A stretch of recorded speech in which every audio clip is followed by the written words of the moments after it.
ಎಲ್ಲರಿಗೂ ನಮಸ್ಕಾರ. ಜಮಾದಾರ್ ಕೋಚಿಂಗ್ ಸೆಂಟರ್ಗೆ ಸ್ವಾಗತ. ದಿನಕ್ಕೆ 5 ಪ್ರಶ್ನೆಗಳು ಮತ್ತು ಉತ್ತರಗಳು.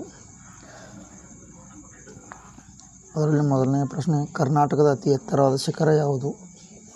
ಮುಳ್ಳಯ್ಯನಗಿರಿ, ನಂದಿ ಬೆಟ್ಟ, ಚಾಮುಂಡಿ ಬೆಟ್ಟ, ಗುರುಶಿಖರ. ಎರಡನೇ ಪ್ರಶ್ನೆ, ಪಶ್ಚಿಮ ಘಟ್ಟಗಳು ಎಷ್ಟು ರಾಜ್ಯಗಳಲ್ಲಿ ಹಂಚಿಕೊಂಡಿದೆ? A 5, B 6, C 7, D 8. ಮೂರನೇ ಪ್ರಶ್ನೆ, ಕರ್ನಾಟಕದಲ್ಲಿ ಅತಿ ಹೆಚ್ಚು ಪಶ್ಚಿಮ ಘಟ್ಟಗಳನ್ನು ಏನೆಂದು ಕರೆಯುತ್ತಾರೆ? ಶಿವಾಲಿಕ್ ಬೆಟ್ಟ, ಕೆನರಾ ಬೆಟ್ಟ, ಸಹ್ಯಾದ್ರಿ ಬೆಟ್ಟ, ಯಾವುದೂ ಅಲ್ಲ. ನಾಲ್ಕನೇ ಪ್ರಶ್ನೆ, ಡಿಸೆಂಬರ್ 13, 1946ರಂದು ಸಂವಿಧಾನದ ರಚನಾ ಸಮಿತಿಯ ಉದ್ದೇಶಗಳನ್ನು ಮಂಡಿಸಿದವರು ಯಾರು? Jawaharlal Nehru, Rajendra Prasad, Mahatma Gandhi, D V Malankar. ಐದನೇ ಪ್ರಶ್ನೆ, ಯೂನಿಟ್ ಟ್ರಸ್ಟ್ ಆಫ್ ಇಂಡಿಯಾದ ಪ್ರಧಾನ ಕಾರ್ಯಾಲಯ ಎಲ್ಲಿದೆ? ಮುಂಬೈ, ಕೋಲ್ಕತ್ತಾ, ನವದೆಹಲಿ, ಬೆಂಗಳೂರು. ಇವೆಲ್ಲ ಪ್ರಶ್ನೆಗಳಿಗೆ ಕಮೆಂಟ್